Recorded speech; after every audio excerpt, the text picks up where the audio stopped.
Bonjour à tous, ce tutoriel concerne le bloc de compétences de la caractérisation des mouvements dans le mécanisme. On s'intéresse ici à la méthode de résolution d'un exercice de cinématique graphique.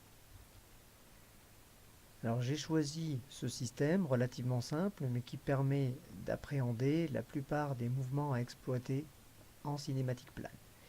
Il s'agit donc d'une presse à décolleter qui a pour fonction de venir écraser ici la pièce représentée en bleu sur le socle de la presse. Le système est alimenté en énergie hydraulique qui va pousser un piston, lui-même va mettre en mouvement la pièce 3 qui va permettre la translation verticale de la pièce 5 et donc l'écrasement de la pièce. A noter la présence de ce levier numéro 4. Alors quand on a un exercice de cinématique plane à réaliser, on l'a vu un certain nombre de fois, la première chose à faire est d'analyser le fonctionnement, comme je viens de faire de manière très succincte. Vous pouvez faire bouger mentalement les pièces, les colorier. Vous pouvez avoir recours au graphe des liaisons, c'est très recommandé. Éventuellement faire un schéma cinématique pour mieux appréhender les différents mouvements. Une fois que ça c'est fait, vous identifiez la donnée d'entrée. Ici, c'est le paramètre de sortie, la donnée d'entrée, c'est la vitesse souhaitée au niveau du point de sortie du poinçon, et l'inconnu à déterminer, qui ici est la vitesse de translation souhaitée, nécessaire pour obtenir la vitesse souhaitée en sortie, pour le piston numéro 2 par rapport au corps de vérin numéro 1. À partir de là, il reste à définir la stratégie de résolution. Donc, de la même manière qu'on l'a fait à de nombreuses reprises, je vous propose d'utiliser l'outil graphe des liaisons. En cinématique graphique, comme vous pouvez le voir, les bulles sont un peu allongées de telle sorte à pouvoir mettre plusieurs points dans une pièce. Donc vous retrouvez le graphe des liaisons correspondant à la structure du système, le bâti 0, le corps de vérin 1, la tige de vérin 2, le long levier 3, le petit levier 4 et puis la pièce 5 qui se translate. Je mets rapidement en place les différents points P, E, C, B, A et D. Et ensuite, je vais établir ma stratégie. Donc, la donnée d'entrée que je connais, puisque c'est celle qui est imposée par le cahier des charges, c'est la vitesse au point P. La sortie de mon problème, ce que je cherche, c'est la vitesse de translation du piston, de la tige du piston 2 par rapport au corps 1.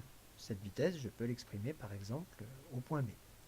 Donc, elle se situera vraisemblablement ici ou là, dans la pièce 2. Il reste à établir le chemin que je vais parcourir pour aller du point connu au point inconnu. Donc évidemment, généralement, une fois le graphe des liaisons fait, le chemin est assez évident. On va commencer par aller au point E, puis du point E, on ira au point B, et puis au point B, on devra probablement écrire un certain nombre de choses pour aboutir à notre vitesse recherchée. Si l'on rentre plus dans les détails, la première étape consiste à faire un changement de point de P vers E dans le mouvement de 5 par rapport au bâti, c'est-à-dire une translation verticale. On va écrire, comme il s'agit d'une translation par changement de point, que la vitesse au point P est égale à la vitesse au point E, par définition d'un mouvement de translation. Ensuite, nous allons réaliser en E un changement de mouvement, puisque nous allons rester au point E, mais nous allons passer du mouvement de 5 par rapport à 0 au mouvement de 3 par rapport à 0. Donc il faudra trouver la relation entre les deux vitesses qui permettent ce changement de mouvement. Ensuite, nous allons aller de E vers B. Il s'agit d'un changement de point dans le mouvement de 3 par rapport à 0. Et ensuite, arrivé au point B, je devrai à nouveau réaliser le changement de mouvement au point B pour déterminer la vitesse au point B de 2 par rapport à 0. Je passerai de la pièce 3 à la pièce 2. Or, la vitesse que je cherche n'est pas la vitesse de B de 2 par rapport à 0, mais celle de B de 2 par rapport à 1. Il faudra donc à nouveau faire un dernier changement de mouvement au point B pour exprimer la vitesse VB de 2 par rapport à 1 en fonction de celle que je viendrai déterminer VB de 2 par rapport à 0. Ce travail est le travail le plus important. Lorsqu'on a réussi à faire ça, la simple application des techniques permet d'aboutir au résultat. Avec le temps, les techniques rentrent très facilement, elles sont relativement simples à mettre en œuvre. La difficulté des exercices de cinématique graphique est qu'ils sont chacun différents, chaque exercice est différent d'un autre, et donc c'est la stratégie de résolution qu'il faut réussir à mettre en place sans erreur. D'où l'importance de ce graphe des liaisons un petit peu amélioré dans le cadre de la cinématique graphique. Nous allons maintenant rentrer dans le détail de la résolution. Nous sommes au point P, nous allons réaliser le premier changement. Donc déjà, avant de réaliser le premier changement, nous allons tracer cette vitesse au point P. La voici. Il s'agit d'une pièce qui est en liaison glissière, donc la vitesse est portée par l'axe de la liaison glissière. Nous allons réaliser le premier changement de point. Donc changer de point. Ici, dans le cadre d'un mouvement de translation, toutes les vitesses en une position ou à un instant donné sont égales. Nous obtenons donc la vitesse au point E de 5 par rapport à 0. Il nous reste au point E à changer de mouvement. Donc, pour changer de mouvement au point E, évidemment, on écrit une composition des vitesses, une relation de Schall, qui nous permet ici, dans la mesure où E est le CIR de 3 par rapport à 5, d'écrire que la vitesse au point E de 5 par rapport à 0, c'est la même que la vitesse au point E de 3 par rapport à 0. Nous voici donc arrivés au point E. Il reste maintenant à réaliser le changement de point de E vers B. C'est le changement de point qui va consister à passer de la vitesse au point E de 3 par rapport à 0 à la vitesse au point B de 3 par rapport à 0. La pièce 3 a un mouvement quelconque par rapport à 0, et donc il s'agit de trouver le CIR de 3 par rapport à 0. Donc de la même manière que nous l'avons fait dans les exercices précédents, pour trouver un CIR, il faut trouver les perpendiculaires à deux vitesses. Donc déjà, nous avons la perpendiculaire à la première vitesse au point E. Il nous faut trouver la perpendiculaire à une deuxième vitesse. Alors c'est pas en B qu'on va le trouver, puisque c'est là que c'est inconnu, mais nous voyons que nous avons le point C. Nous allons donc l'exploiter en disant que comme D est le CIR de 4 par rapport à 0, la vitesse au point C de 4 par rapport à 0 est perpendiculaire à DC, ou à CD, et comme C est le CIR de 3 et de 4, la vitesse au point C de 4 par rapport à 0 est aussi la vitesse au point C de 3 par rapport à 0.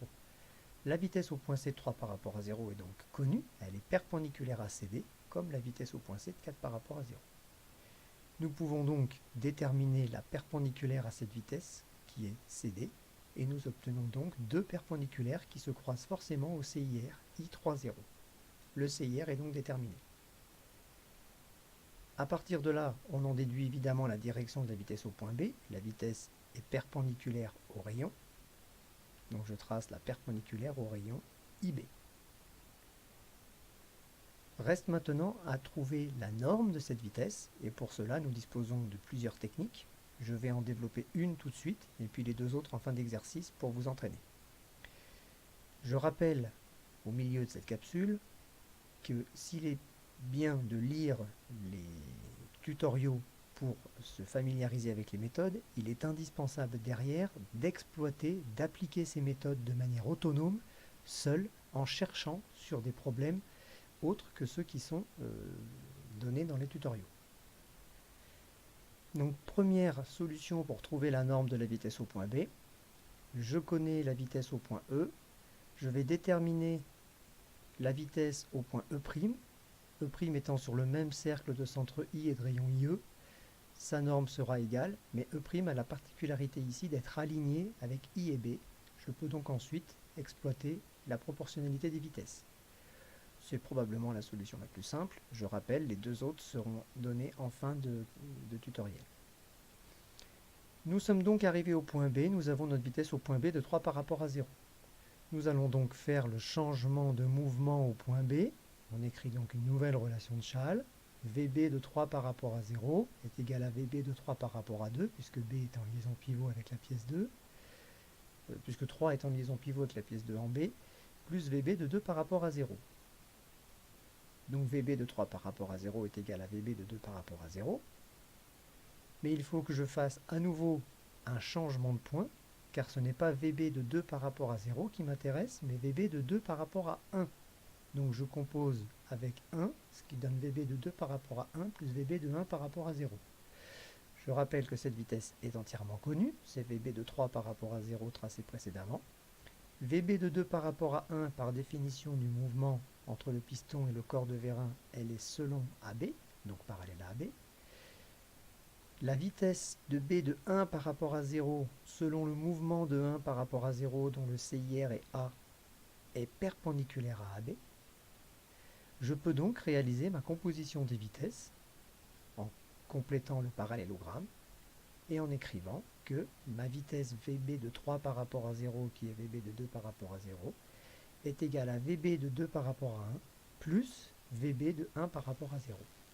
J'ai répondu au problème, je viens de trouver la vitesse au point B de 2 par rapport à 1, qui est directement reliée par la surface du piston au débit d'huile nécessaire pour assurer la vitesse au point P souhaité.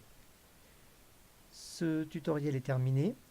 Je rappelle qu'il est indispensable pour vous de faire des exercices de manière autonome en appliquant la méthode que vous venez de voir, mais sans la regarder au fur et à mesure que vous la mettez en place sur de nouveaux exercices. Je vais donc maintenant vous donner les deux autres méthodes pour trouver la vitesse au point B connaissant la vitesse au point E. Je rappelle que la première méthode a consisté à déterminer un point E' tel que E' soit aligné avec I et B. Et bien là, nous allons faire l'inverse. Nous allons chercher un point B' qui soit aligné avec I et l'extrémité de E. Donc I et E, le point B' se situe là. Et donc je réalise la proportionnalité des vitesses comme ceci. Donc je vous présente cette méthode parce que comme vous le voyez, les deux flèches ne sont pas du même côté de I, mais l'une est d'un côté, l'autre de l'autre. Mais de la même manière, j'ai déplacé le point B pour le rendre aligné avec I et E. Une fois que j'ai trouvé cette vitesse au point B', je n'ai qu'à la représenter au point B, certes perpendiculaire à IB, mais avec la même longueur que celle que je viens de trouver pour B'. Enfin, la dernière méthode, c'est l'équiprojectivité. Je connais la vitesse au point E, je connais la direction de la vitesse au point B, je vais tracer la droite EB, je vais projeter la vitesse au point E sur EB, je vais récupérer cette projection algébriquement au point B, c'est-à-dire je vais la représenter dans le même sens, sur la droite orientée EB, et ensuite faire la projection inverse. Alors vous voyez qu'ici, si vous n'êtes pas très précis, les erreurs arrivent très vite, parce que les deux droites sont presque parallèles. Et on obtient donc la vitesse de B de 3 par rapport à 0. Voilà, fin de cette capsule, merci.